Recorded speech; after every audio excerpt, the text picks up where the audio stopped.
But I think it's important to remember that this issue is not about languages, but also that, it's about free, accessible education. Students from McGill and Concordia universities are preparing to hit the picket lines by making signs to denounce the Quebec government's plan to increase tuition for out-of-province and international students at English universities.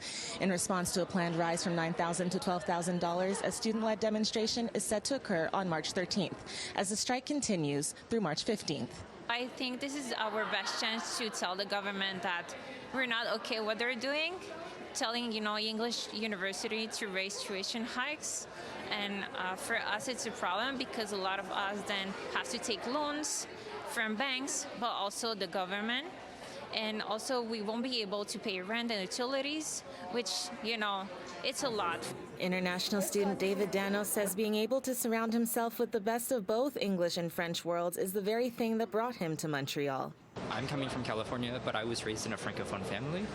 But I didn't have access to French education. I didn't have access to French around because of where I was located.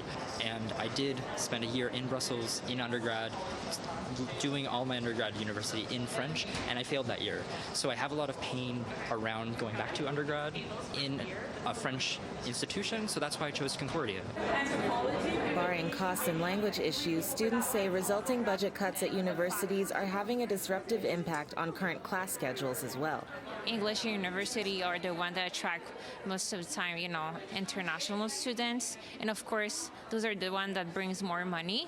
So a lot of classes are being canceled, and that's mean everyone has to reschedule their entire agenda and make sure, they get the next classes next semester to be able to graduate, but we don't know the outcome yet. As anglophone universities, we're an easy scapegoat, but we're looking at how historically governments and this government has been trying to raise tuition prices and make effectively living untenable within this province. We are really working hard to build this cross-department, build bridges with other institutions, with other linguistic and cultural communities to put pressure on the government to say enough is enough. In Montreal, Anastasia Dextrene, City News.